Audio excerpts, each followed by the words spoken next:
Hi friends, my name is Chaitanya Patke and welcome back to my YouTube channel. In this video, we are going to analyze the second T20 International which is going to take place at the Holkar Stadium in Indore between India and Afghanistan. Clearly, with all due respect to Afghanistan, India holds all the aces in this game. The big news is that Virat Kohli will play its first T20 International in 13 months. In all likelihood, he will replace Tilak Verma in the playing 11. Virat Kohli will come in at number 3. Yashasvi Jaiswal is going to open with I beg your pardon, Shubman Gill is going to open with Rohit Sharma. Jaiswal is not a part of this side.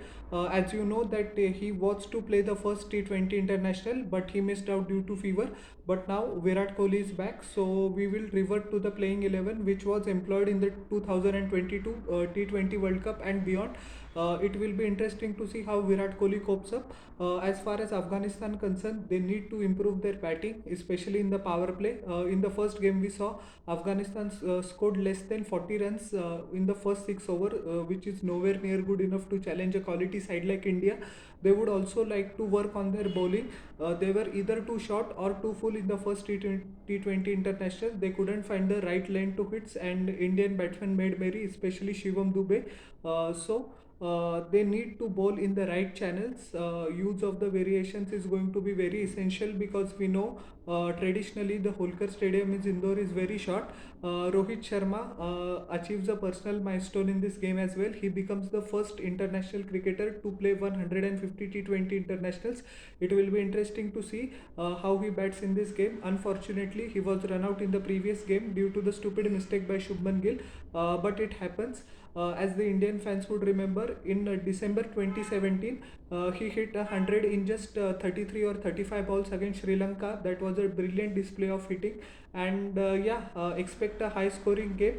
The team winning the toss should bowl first, but in my humble opinion, I think even if they bat first, the dimensions of the ground is such that they can fancy their chances. Historically, Holkar Stadium, the in the Holkar Stadium, the ball comes onto the bat very nicely. It is like a road runner surface where it is just a graveyard for bowlers. So the differentiating factor in this game is going to be the bowling of both the teams. Spinners especially have to show a lot of art and courage on this sort of a ground.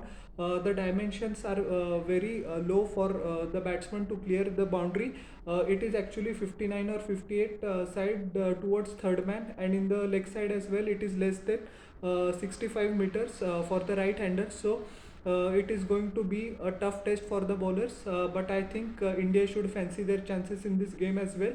I anticipate just one change in the playing 11. As I said a few moments ago, Virat Kohli comes in place of Tilak Verma.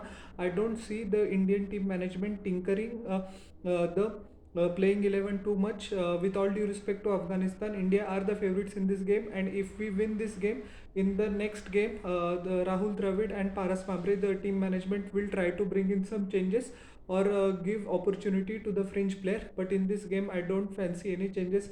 One other aspect Afghanistan need to control is that their scoring ability in the middle overs.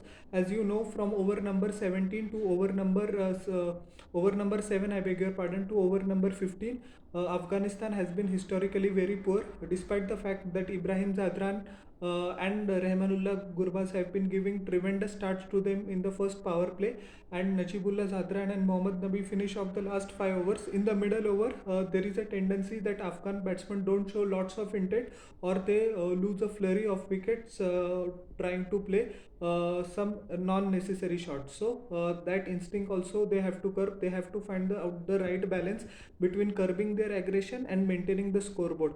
Rotating ones into twos will be key for the Afghan batsmen. I think you also should learn from the opposition. That is the thing that Virat Kohli does brilliantly well. So does Shubman Gill. It will be interesting to see what plans Fazal Haq Farooqi and Mujibur Rahman have for Shubman Gill as well as Rohit Sharma, because as we know, Rohit Sharma has employed the tactic of going from the first ball. It will be an interesting matchup, and hopefully India wins it. So how did you like my analysis or the preview of the second game? Please tell me in the comment section below, and don't forget to like, share and subscribe to my channel and press the bell icon for further notifications. We'll meet in the next video. Till then everybody, bye, see you.